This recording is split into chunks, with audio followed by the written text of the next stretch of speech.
The United States fully withdrew from Afghanistan in August 2021, ending a mission that morphed and grew over 2 decades. But in the 3 years since the war ended, hundreds of Americans from all walks of life are struggling in obscurity to help Afghan allies that the U.S. left behind after the Taliban assumed control of the country. So when we talk about the withdrawal, it's not just a point to criticize our military or our government, which obviously is a part of it, and I understand that. But there is a human aspect that I hope people one day can look at and understand.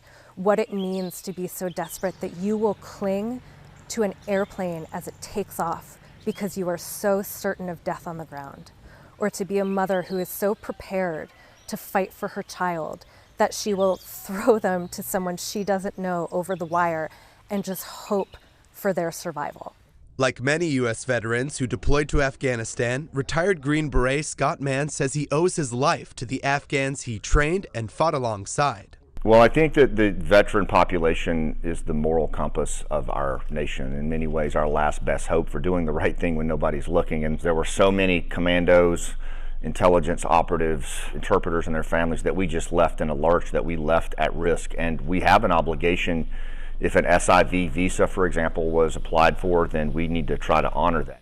About 160,000 Afghans have relocated to the U.S., but many thousands more are still searching for a pathway out of Afghanistan. Kate Kavarovic worked with civilian volunteers who have been fielding Afghans' calls and messages for help.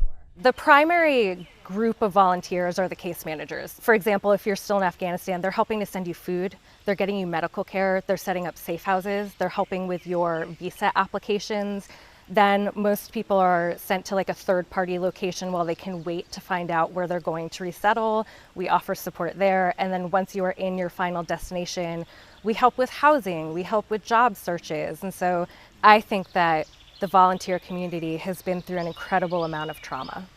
And we can give names to it, right? There's the burnout and the compassion fatigue and the moral injury and secondary trauma, as in the images that you see coming through your phone even though you're not experiencing it. And what I have seen is that this experience fundamentally changes who these volunteers are. You don't get involved in this work unless you care very deeply about it, and you will experience more failures than you will successes. And you never forget that. And what I hope that people will understand one day is that these are lifelong conditions. So even people who leave the volunteer work, even if you never speak to another Afghan again, this is going to sit with you for the rest of your life, and it is going to change how you feel. It's going to change your worldview. Moving forward, many in the movement want accountability from the U.S. government. They're seeking mental health support for volunteers and a permanent immigration pathway for Afghans. If sending people into war can be bipartisan, if there are people on both sides who can support that, then we need to have people on both sides who are going to clean up the mess that happens after.